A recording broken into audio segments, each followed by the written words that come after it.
very good evening and thank you for tuning into Times Now. This is a special coverage that continues from the holy city, the temple city of Varanasi. You call it Banaras, you call it Kashi. Remember, the city has its own flavor, the city has its own texture. And the city again is an ideal when you will see the kind of blend here of modernity, of traditions, of spirituality, of a lot of vikas. Now, has there been enough vikas in Banaras? This is what a lot of people ask. Where is the transformation? Is the opposition asking. A lot of people also speak about the fact that a city like Banaras, that is usually moving at its own pace, धीरे-धीरे चलता है पूरा शहर, अब शहर बहुत तेजी से चल रहा है. तो ये किस तरह की रफ्तार है? What is this kind of pace? We thought we'll bring to you this special broadcast right now from a ghat again that is newly constructed. Namo Ghat here, that is named actually after the Prime Minister. When you come here, the first thing that you see are these three folded hands. It has become so popular that this today in Banaras is also called the selfie point. But this is just no ordinary ghat. It's in fact spread across an area of 1 kilometer. On one side, you also have helipads that are being constructed.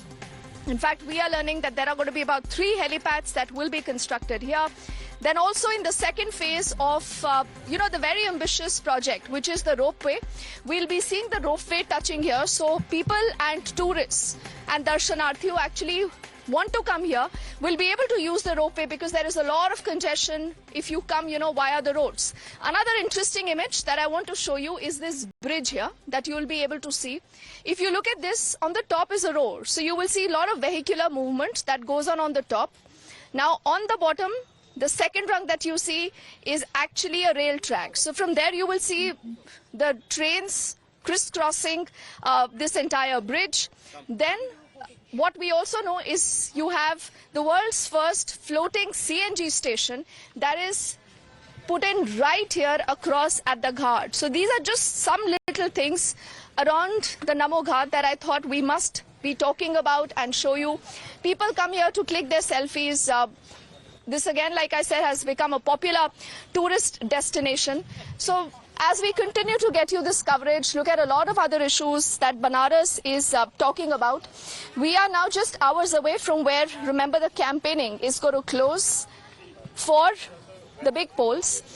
And we decided, why don't we get political representatives here at the Namo Ghat? We've used a boat.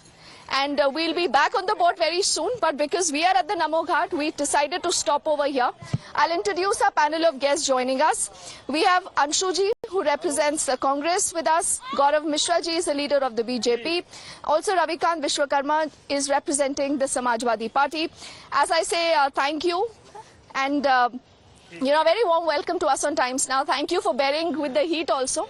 खूब गर्मी है, प्रचंड गर्मी हो चुकी है बनारस में और अब तो इतने दिन हो गए हैं कि ऐसा लगता है कि इस गर्मी की आदत हो गई है. लेकिन सर, आप मुझे सबसे पहले बताइए कि ये जो पूरे तस्वीरें हम देख रहे हैं बनारस की, किस तरह का कायाकल्प या किस तरह का ट्रांसफॉर्मेशन हुआ है? कुछ चीजें हैं जो हमें नजर आती है. इसके अलावा ये भी है कि बनारस हिंदू यूनिवर्सिटी में भी एडिशनल बेड्स डाले गए हैं, कैंसर अस्पताल की बात है, रोपवे की बात होती है. तो बनारस में किस तरह का विकास नजर आता है? देखिए, जहाँ हम लोग खड़े हैं ये वो जगह है जिसको भैंसहवा घाट बोला जाता था और यहाँ पर जानवरों का अंबार होता था. जानवर सारा दिन गंगा जी में धुले जाते थे, रखे जाते थे. इसके बगल में आदिकेशव घाट है.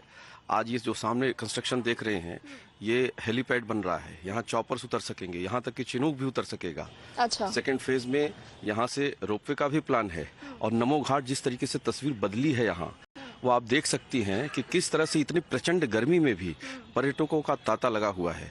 वो आ रहे हैं इस गर्मी को बर्दाश्त करते हुए, आखिर यहाँ की अर्थव्यवस्था को ही बढ़ा रहे हैं, यहाँ के सांस्कृतिक उद्भव को ही पूरे दुनिया में लेकर के जा रहे हैं. तो ये जो ट्रांसफॉर्मेशन हुआ है उसको काशी के लोग ही सिर्फ नहीं जी रहे, बल्कि दुनिया से जो लोग भी आए हैं, भारत क्या मान प्रतिष्ठा बढ़ रहा है. और काशी सिर्फ एक नगर नहीं है, सृष्टि की संरचना का गर्व है काशी, संस्कृतियों के निर्माण का गर्व है काशी.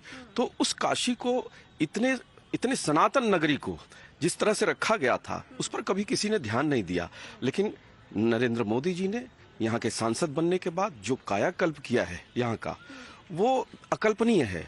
वो आप लोग देख भी सकते हैं और पहले के भी काशी को दिखा सकते हैं। ठीक है, आप कहते हैं अकल्पनीय विश्वास यहाँ पर विकास हुआ है। अब अंशु जी, क्या आप इस पूरे विकास को डिनाई कर सकते हैं? क्या आपको लगता है कि बनारस में विकास हुआ है? आप लोग लगातार पूछते हैं कि क्या विकास हुआ है। जब आप नमो घाट पे आते हैं, आप ये तमाम चीजें देखते हैं, लोगों की बात सुनते हैं, विकास दिखता है, आप मानेंगे कि विकास हुआ है? देखिए, विकास एक सतत प्रक्रिया है जो हमेशा चलती रहती है और विकास होना भी चाहिए। कांग्रेस पार्टी कभी विकास की विरोधी नहीं रही। हमसे ज्यादा किसने काम किया है, क्योंकि जब हम सत्ता में रहे तो हम 50 साल से ज्यादा नहीं, अभी क्या आपको लगता है कि प्रधानमंत्री की विकास तो एक ऐसी प्रक्रिया है जो हमेशा होती रही। हमने हर बांध निर्माण, कारखाने सब लगाए, ऐसे संस्थान बनाए जिसको देश के एक एक देशवासी को गर्व हो सकता है। अजय राय जी बहुत सारे अपने इंटरव्यूज में कहते हैं कि कोई बनारस में विकास नहीं हुआ, इसलिए इन 10 सालों की बात कर लेते हैं। इन 10 सालों की बात कर लेते हैं। हम समग्र विकास की बात करते हैं। भारतीय जनता पार्टी उस विकास को प्राथमिकता देती है, वो विकास करती है जिससे उनके उद्योगपति मित्रों का फायदा हो। हम उस विकास की बात करते हैं जिससे बनारस वासियों का फायदा हो। तो इन बनारस सबसे आपको लगता है बनारस वासियों का कोई फायदा नहीं होगा? आप यहाँ के नौका के लोगों से पूछ लीजिए। बनारस के जो मूल नागरिक हैं उनको उपेक्षित किया जा रहा है। माँ गंगा की बात है, 20,000 करोड़ से ज्यादा का पैसा ऊपर साइफन हो गया, भ्रष्टाचार हुआ। माँ गंगा में पहले जानवर नहलाए धुलाए जाते थे। हमारे बीजेपी के साथी ने कहा अभी इनमें मृत जानवरों की बहुत से शव तैरते हुए दिखते रहते हैं, अक्सर सोशल मीडिया पे। कोरोना काल में सबने देखा। आज प्रधानमंत्री जी की सीट खतरे में है। प्रधानमंत्री जी की सीट खतरे में आपको लगता है? आज निवर्तमान प्रधानमंत्री 4 जून तक है। आज मोदी जी को ये बात पता है कि बनारस के लोग इस बात से गुस्सा हैं, क्योंकि उन्होंने कहा था कि हम इसे क्यूटो बनाएंगे, हम यहाँ पर मदन मोहन मालवीय यूनिवर्सिटी खोलेंगे, यहाँ पे हम अच्छी सड़कें करेंगे। लेकिन जब बारिश आती है तो ये क्यूटो नहीं, वेनिस हो जाता है। नावें चलती सड़कों पर। दूसरी माँ गंगा की सफाई की बात है दीप्ति जी, 38 नाले अभी भी बिना ट्रीटमेंट के सीधे गिरते हैं। आप समझ सकती हैं कि माँ गंगा को भारतीय जनता पार्टी के लोगों ने, नरेंद्र मोदी जी ने आचमन के लायक भी नहीं छोड़ा। इस तरीके का हालत बना दी। ठीक है, आपने बहुत आरोप लगाए, इससे पहले आप जवाब दें। रविकांत जी मुझे बताइए, क्या समाजवादी पार्टी को विकास दिखता है? हो सकता है कांग्रेस के चश्मे से विकास नहीं दिखता हो, लेकिन क्या समाजवादी पार्टी एटलीस्ट ये मानेगी? आप तो उत्तर प्रदेश की पार्टी है, अखिलेश यादव यहीं से नेता है, आपको लगता है कि विकास हुआ है? पहले का बनारस, 10 साल पुराना बनारस और अब के बनारस में फर्क है? एटलीस्ट ये मानते हैं या नहीं मानते? बिल्कुल भी नहीं, बिल्कुल मानते हैं। आप मानते हैं ये बात? सुनिए, विकास एक सतत प्रक्रिया है, विकास होता रहता है। और जिस कोई भी नेता हो, आप कहते हैं कि ये सब बनता रहता है। नहीं, सब सुनिए मेरी बात, प्लीज। वर्ल्ड का फर्स्ट फ्लोटिंग सीएनजी स्टेशन है ये, मुझे अभी यहाँ पर आकर पता चला, देखा मैंने। बिल्कुल। क्या आपको लगता है कि ऐसे ही हो जाता है? नहीं, ऐसे नहीं होता है, करने से होता है, ये मैं मानता हूँ। लेकिन विकास एक सतत प्रक्रिया है। और जिस नमो घाट पे आप खड़ा करके आप ये बता रही हैं, बनारस के अंदर सबसे पहले वरुणा से लेके 80 तक 80 घाट थे, अब टोटल 84 घाट है। तो और जहां से हम लोग चले वहां पर मायावती जी ने भी बनाया। तो एक विकास सतत प्रक्रिया है, ये होती रहती है। ठीक है। और रही आपने ये कहा कि मोदी जी ने ये दिया, मोदी जी ने ये दिया, मोदी जी ने ये दिया, लेकिन हम बनारसियों से पूछे, हम बनारसियों ने बनारस को, भाजपा को लगातार 45 साल से सांसद इनको दिया, लगातार इनको विधायक दिया, लगातार पार्षद दिया। तो उन 45 साल का कभी ये हिसाब नहीं बताते, इस 10 साल की बात बताते हैं। अच्छा। अगर हम पूरा पहले का देखें, इसके मोदी जी का 3rd टर्म है। हाँ। इसके पहले मुरली मनोहर जोशी थे, उसके पहले राजेंद्र, उसके पहले है ना आप? नहीं, जनता अभी नहीं, 3rd टर्म का चुनाव चल रहा है। हाँ। अभी देखिए, लोकतंत्र है, लोकतंत्र में काउंटिंग का तो इंतजार करना चाहिए। बिल्कुल, अभी तो वोटिंग भी नहीं और बनारस एक चीज तो बनारस में नमो घाट 2-3 घाट बने अलग बात है, लेकिन बनारस पहले भी ये विश्व की अध्यात्म नगरी, सांस्कृतिक नगरी है। यहाँ पर हिंदुस्तान के सभी धर्मों के लोग रहते हैं और सभी के नाम से एक घाट भी है, सभी राजा। तो ये कहना कि यही एकमात्र ऐसा नहीं है। नहीं तो जिस तरह एक प्रधानमंत्री की कंस्टिट्यूएंसी होती है अंशु जी और रविकांत जी, वैसा आपको लगता है कि यहाँ पर विकास आया है? अगर यहाँ हेलीपैड अगर बन रहे हैं, प्रधानमंत्री खबर के ये भी है कि अयोध्या से यहाँ पर एक टूरिस्ट डेस्टिनेशन की तरह, बिल्कुल रिलीजियस टूरिज्म और की तरह इसको विकास indulge किया जाएगा। विकास हर क्षेत्र में होना चाहिए, हाँ। सिर्फ पर्यटक के क्षेत्र में नहीं होना चाहिए। और यहाँ जो विकास हुआ है वो कॉस्मेटिक विकास हुआ है। ये कॉस्मेटिक विकास मानते हैं आप? गौरव जी, ये सब कॉस्मेटिक है, आप सिर्फ दिखावे के लिए सब करते हैं। बार बार ऑपोजिशन यही आप लोगों पे आरोप दिखाता है कि आप दिखा देते हैं बाहर बाहर, अंदर अंदर क्या हो रहा है किसी को कुछ नहीं पता। देखिए, जो भी 2-4 वोट मिलना है इनको, वो भी चला जाएगा, क्योंकि यहाँ का जो विकास हुआ है, जो एक टूरिज्म और हॉस्पिटैलिटी का इकोसिस्टम जो डेवलप हुआ है, चाहे काशी को ले लीजिए, विंध्य कॉरिडोर के ले लीजिए, या फिर अयोध्या का निर्माण ले लीजिए, जो फुटफॉल है यहाँ पर वो 13 करोड़ 14 करोड़ है। और जब 12-13 करोड़ लोग किसी शहर में आते हैं ना, तो उससे एक बहुत विराट एवेन्यूज व्यवसाय का डेवलप होता है। तो जो बेरोजगार बैठा हुआ एक युवा है, वो दिया बेचने से लेकर के 5 स्टार होटल तक निर्माण होता है। तो ऑपोजिशन क्यों इस तरह की बातें बोलता है? आपको लगता है सब झूठ बोलते हैं क्या? ऑपोजिशन तो कह रहा है ना, विकास एक सतत प्रक्रिया है। हाँ। तो जब ये शासन में, तो वो समाप्त प्रक्रिया में क्यों आ जाता है? उस समय का कोई एक विकास बताइए काशी का। बनारस तो लोग कहते हैं कॉन्टेस्ट ही नहीं है। यहाँ सिर्फ यही सवाल है कि कितने मार्जिन से नरेंद्र मोदी जी जीतने वाले हैं और रिकॉर्ड बनाएंगे। प्रधानमंत्री जी पहले नामांकन करते थे और चले जाते थे, इस बार उनको कैंप करना पड़ रहा है और चिट्ठियां लिख रहे हैं। कहाँ कैंप कर रहे हैं? मोबाइल बांटे जा रहे हैं, कपड़े बांटे जा रहे हैं, दुनिया भर के आरोप मुख्यमंत्री, लगा रहे हैं। मंत्री, सांसद सब आए पड़े हुए, गली गली घूम रहे हैं। लेकिन मोदी जी एक सभा नहीं कर पा रहे हैं, एक प्रेस कॉन्फ्रेंस नहीं कर पा रहे हैं, क्योंकि उनको पता है कि बनारस का पत्रकार उस तरीके का पत्रकार, लुटिया जोन का पत्रकार नहीं है, गोदी मीडिया कि सवाल नहीं करेगा। देखिए, आप मीडिया से ही बनारस बात का कर रहे हैं बेटा और सवाल यही करेगा होता है कि आपसे। कोरोना काल में आपने बनारस के लोगों की मदद आप क्यों सवाल नहीं की? करिए, आप मीडिया का मैं इस्तेमाल बता ऐसे देता मत हूं। करिए। देखिए, एक आप भी इसी मंच पर बोल एक रहे हैं। बीजेपी का बूथ अध्यक्ष तक कार्यकर्ता था, अंशु नाम जी, था अजय शुक्ला। अंशु जी सुनिए, उसकी जांच चली नहीं, गई, अब आप मेरी बात लेकिन सुनिए। उसको अंशु जी, ऑक्सीजन नहीं मिली। अंशु जी मेरी बात सुनिए, ऑक्सीजन की पाइप आप भी फटी हुई उसी थी। मंच पर बोल रहे हैं जिस मंच पर भाजपा है, जिस मंच पर समाजवादी पार्टी है। आपको भी उतना ही बोलने का मौका मिल रहा है। तो आपको इसलिए बुरा क्यों देखिए, लग रहा है? नहीं, मैं आपको इसलिए तो लग नहीं रहा है कह रहा क्योंकि हूं। आप हमारी मेहनत आपका पर भी नाम सवाल नहीं ले उठा रहा रहे हूं हैं। मैं। नहीं, मैं किसी के आपका नाम नहीं ले लिए, रहा किसी के हूं। लिए मैं भी, दीप्ति किसी जी का भी नाम मीडिया नहीं ले के रहा हूं। लिए, आपको किसी बुरा भी क्यों लग मीडिया रहा के है? लिए देख क्यों नहीं लगेगा? क्यों कमाल नहीं है। लगेगा? हम लोग मीडिया से हम तो हैं, ये बात हम कह रहे आए हैं। हैं, मेरी आपको बात इक्वल complete मंच है। दिया। कोई बात देखिए, नहीं, चलिए, इस ठीक है। डिबेट को आप डाइग्रेस मत करिए, बहुत लेकिन मैं इंपॉर्टेंट चाहूंगा डिबेट हो कि रही इन है। बातों जी। को काटा न जाए। बनारस का पत्रकार, बनारस का बेटा ये सवाल जरूर करेगा जिसने वोट दिया था मोदी जी को। हाँ, सवाल कि करिए। कोरोना काल में लोगों की मदद क्यों नहीं हुई, एक भी नया रोजगार का सृजन क्यों नहीं हो पाया, लोग बनारस में, आखिर गुजरात के लोग काम क्यों कर रहे हैं, क्या बनारस में लोग नहीं है ठीक क्या? है, ठीक है। अब मुझे ये बताइए कि अमित शाह जी तो कहते हैं कि अखिलेश 4 सीटें भी अपनी बचा ले तो गनीमत हो जाएगी। अब ऐसी स्थिति है क्या आप लोगों की? और क्या फिर उत्तर प्रदेश से आप बिल्कुल नाराज हो जाएंगे? नहीं मैडम, देखिए, कौन कितनी सीटें लाएगा तो वो समय बताएगा। और हिंदुस्तान विश्व का सबसे सुंदर, सबसे बड़ा लोकतंत्र है, ठीक है। किसी भी लोकतंत्र में पहले लोगों को अपनी बात रखने का अधिकार होना चाहिए। और आपने कहा भी मोदी जी की मार्जिन की बात, ठीक है, वो तो चुनाव बाद क्लियर होगा कि किसको कितने मार्जिन मिला। लेकिन इसी बनारस में मैंने देखिए लोकतंत्र की बात की, इस बनारस में लगभग 40 से 43 लोगों ने नामांकन किया और 40 लोगों में से लगभग 33 लोगों का नामांकन कैंसिल कर दिया गया, मात्र 7 लोगों का नामांकन वैध किया गया।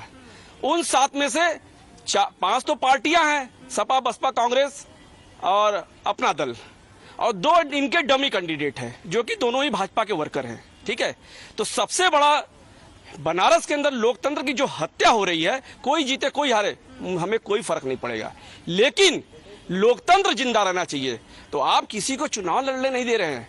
अब आप कहेंगे तो चुनाव आयोग का काम है, तो चुनाव आयोग में जो काम करे डीएम, कमिश्नर, सब तो आप कह रहे हैं भाजपा ही चुनाव नहीं लड़ने भाजपा दे के रही लोग, है। भाजपा के नेता बैठ के, हमारे भी मित्र हैं, इन्होंने जानबूझ के लगभग 33 लोग का नामांकन, अरे पहले लड़ देने देते, फिर उसके बाद आप तय करते किसने कितना लीड किया ना। चलिए, अब कुछ घंटे ही बचे हैं, उसके बाद बनारस का वोटर तय करेगा कि इन सारे आरोपों में, उनके जवाबों में, प्रत्यारोपों में कितना दम है।